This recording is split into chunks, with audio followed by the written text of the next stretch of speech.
All right, we're ready. So I've got a plan. This is a hair sprayer technically, but it's going to be what we add the Jericho rose water into. I'm going to funnel it in a minute here. This is the Rose of Jericho. These are the coins we will be planting. First step is going to be add dirt. We're going to need a significant amount of new soil in order to close the distance there that we had towards the top. All right, step one. You know that song, Africa, has been stuck in my head all night. That's our channeled song for this activity. It's gonna take a lot to get me away from you. There's nothing that 100 men or more could ever do. God bless the rains down in Africa. You know that song. So that's the vibe. I'm sure it has something to do with twin flames or divine counterparts or soul connections or maybe world trees or who knows what. Who knows why it's connected. But it is. So we've got dirt. I'm hoping that's the right amount of dirt. The next step is going to be pulling our beautiful little Rose of Jericho, which greened up very nicely. We're going to let it drain out. And it's actually going to go into this Tupperware here, and it's going to spend the next few hours or days shriveling back up. But this is the maximum that it was able to green out. But this is how you preserve them. You take them out, they dry up again, and they immediately, and then you can rehydrate them again at a later date. I don't know exactly how long you're supposed to wait, but you are supposed to wait a certain amount of time and then rehydrate it again. And you can actually make your Rose of Jericho last for years that way, according to what I read. Then I'm using a kombucha bottle with a funnel and the hair sprayer. And I'm going to drain the water into the funnel. Hopefully that is not a messy process. To simplify it, I dumped all of the water from the container into this pitcher, which has the coins inside of it still, which they're not going to get. They're not going to fit through the funnel. So this is going to work out. There we go.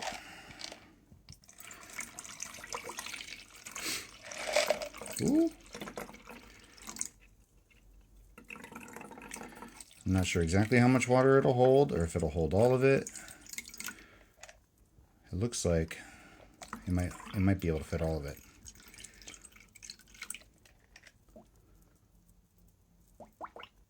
There we go. That's just about it.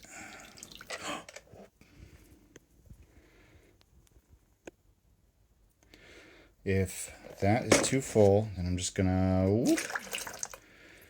back into that container. Pour a little bit back in. Now, the neat part is because I have it in a basically mister, I should have the opportunity to mist all the windows too. So we're gonna two birds, one stone this spell right now.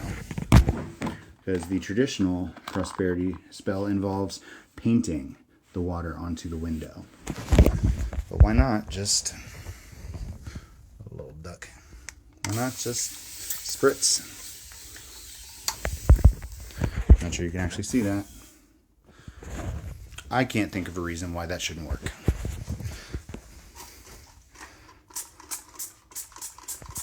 Alright, so that's done. That probably used about half. So I'm topping it off. I may have clogged the sprayer, which that would suck. Because that would suck. All right.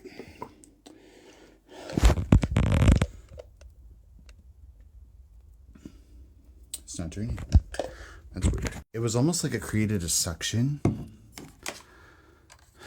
And once it was suctioned, it wasn't able to go down.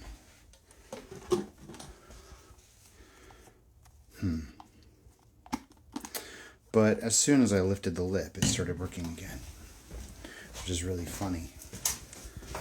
All right, so we have sprayed all the windows around the building.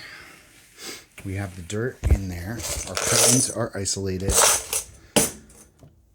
I think we're ready to move the world tree. Oh no, we have to bury the coins first. Maybe. Let's try now. There we go.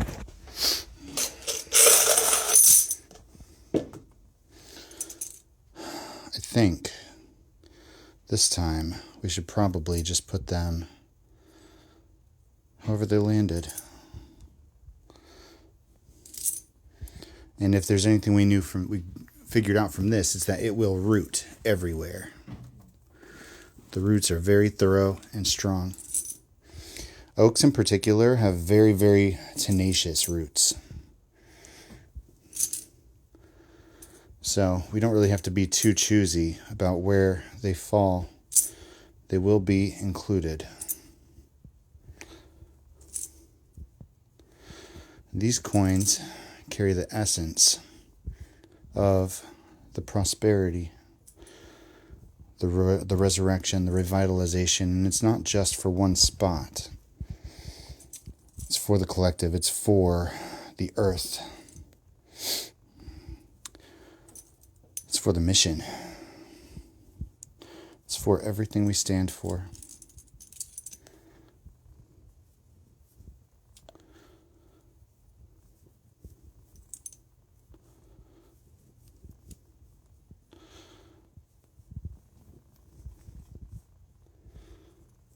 Only a few more.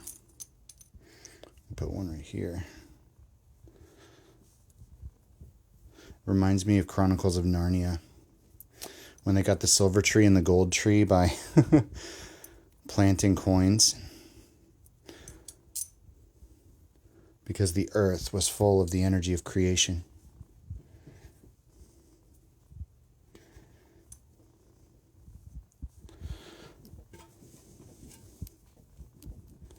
Right. They're planted. They're deep enough that they're not showing straight to the surface, but the entire layer, maybe I should put more earth.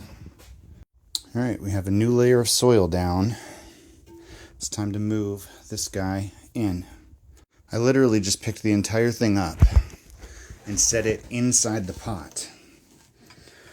So we're going to pack it down. I'm going to put a new small layer right on top, but it really won't integrate until it waters in. Like, oh my God, the roots are so close to the soil surface, which is fantastic. I love that. You know, this was originally intended to be a bonsai tree. I don't know if that's going to happen anymore, but we'll find out. All right, so we got a little soil lip here. We got a brand new top layer down. Then we're going to add on mostly the perlite that we scraped off originally, which makes a good top layer. It helps filter things down. Really, most of our soil is a solid layer of perlite, or a solid percentage of perlite, I mean. Let's see if this will spray. It is not spraying anymore. There must be something clogging it. So we're really just going to have to, I mean, it worked for the windows, but we're going to have to pour it in.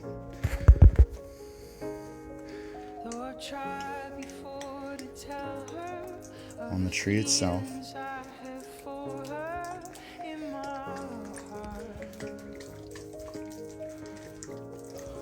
And water it in around the surface. Spirals. Get a lot of energy from spirals. And this isn't so much water that it'll leak through to the bottom.